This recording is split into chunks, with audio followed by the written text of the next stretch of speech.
Akkam jirtu hordoftoonni YouTube channel kiyyaa baga nagaan dhuftanii an Dr. Birboo Caalati.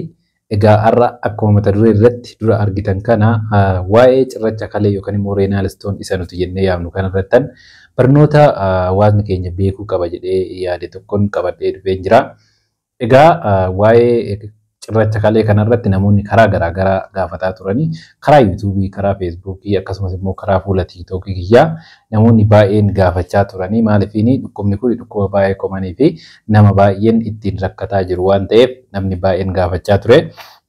Kanumaaf naan isarraa waan ijoo ta'e wantoota namni beekuu qaba jedhee yaadu waa'ee cirracha kalee kanarratti waan tokko waan hubannoodhaa ta'u cirrachi kalee maalinni gosoonni isaa maal fakkaata maaltu dhukkuba kanaaf nama saaxilaa akkasumas immoo akkamitti dhukkuba kana ofirraa ittisuun danda'ama an jedhuu fi dhumarratti immoo rakkoowwan yookaan immoo xaxaaleen dhukkuba kanaan dhufan yookaan immoo cirracha kalee kanaan dhufan maal faadhaa kan jedhu kanarree isinitti mufan dhufe warri chaanaalii kiyyaaf haaraa taatan YouTube chaanaalii kiyyaa subscribe gochuudhaan maatii nutaa warri duraan immoo maatii taatanii miseensa chaanaalii keenyaa taatan viidiyoo keenya like gochuudhaan jalqabaa kallattumaan gara mata duree har'a qabadhee dhufeettan isin ceesaa wajjin tura.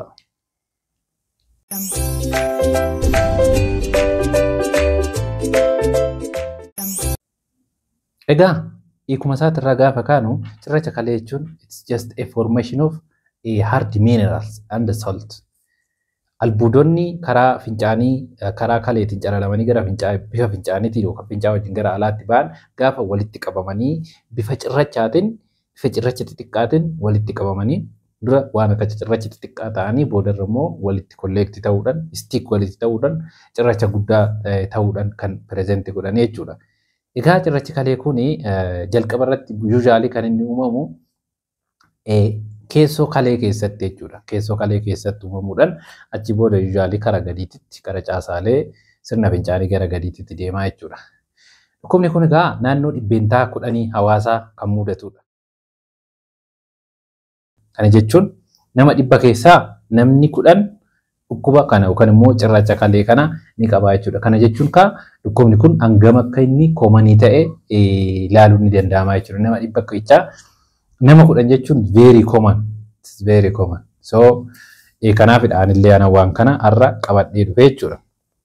Egaa hiika isaarratti amma noo jenne gosoota isaarraa waan muraasaa jennu maaliifini ittisni isaatillee hanga tokko gosa isaati irratti hundaa'a akkasumas immoo yaalli cirracha kaleetirree gosa isaati irratti haalli itti hundaa'u ni jira waan ta'eef ispeeshaalii ittisa isaati irratti fi yaala isaati irratti gosa isaati irratti waan hundaa'u waan jiruuf waan gabaabaan isiniin jedha.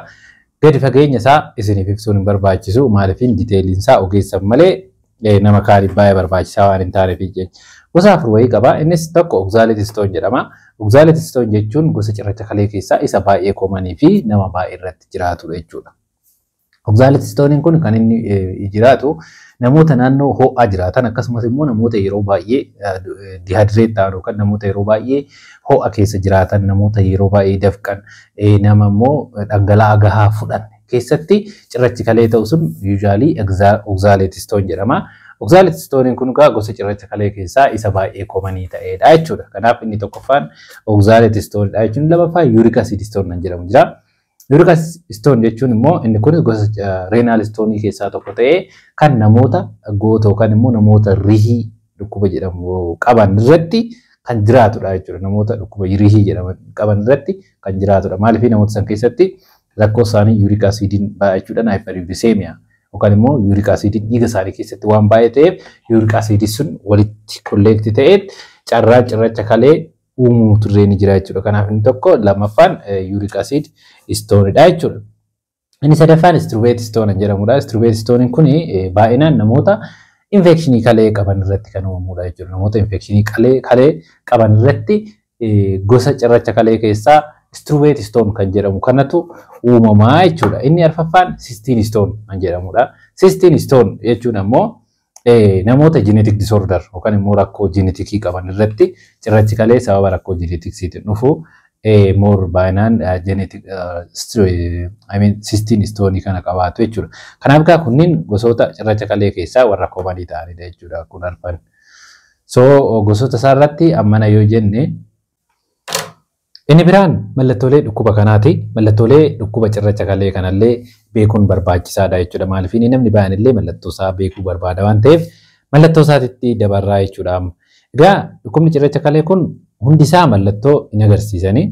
Naannoo dhibbentaa 55 keessatti mallattoo ni agarsiisu jechuudha. Naannoo dhibbentaa 55 jechuun namoota 100 cirracha kalee qaban keessaa namni naannoo 55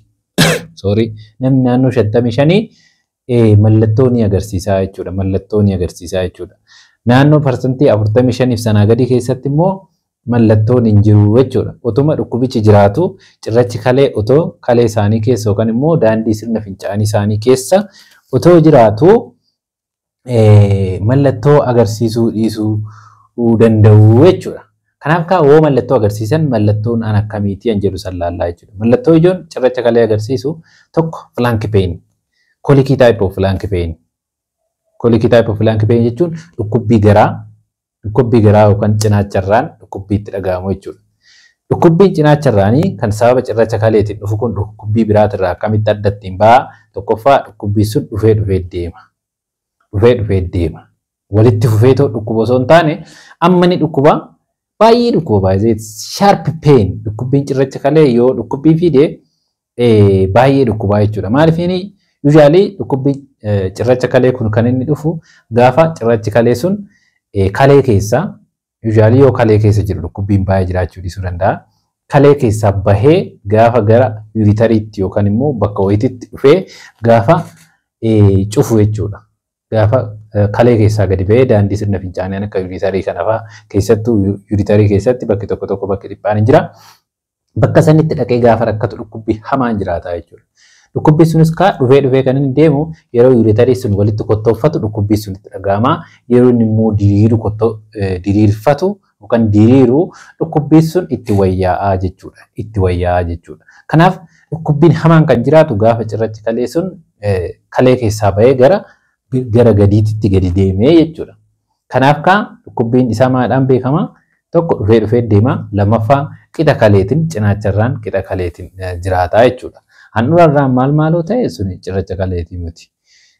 Cinaacharraan fi gara gadiitti gadi waraana jechuudha. Gara huffaa gara gadiitti gadi waraana. Yeroo dhukkubbiin asitti dhaga'amu namicha san cidhaan keessaa yookaan immoo gara huffaa gara gadiitti illee miilatti illee gara miilatti illee gadi waraanuu danda'a jechuudha. Dhukkubbiin cirracha kalee tokko isaan beekama. Kanaaf mallattoo ijoon tokko cinaacha dhukkubbii cinaacharraa yookaan immoo flank pain isa jedhu sani.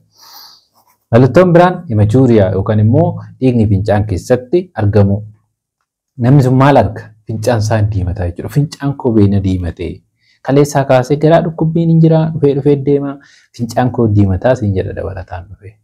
Kanaaf fincaan immoo kan diimatu cirrachi sun gaafa dhaqeetoo walii uritiriyaa yookaan kalee san irra taa'u ni lukkisaa jechuudha. Gaafa lukkisu bifa dhiigatiin bahaa jechuudha. Fincaan namicha sanii diimaa ta'a jechuudha.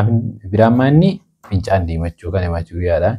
Inni biraan waan akka qaama gubaa, hollachiisuu kana.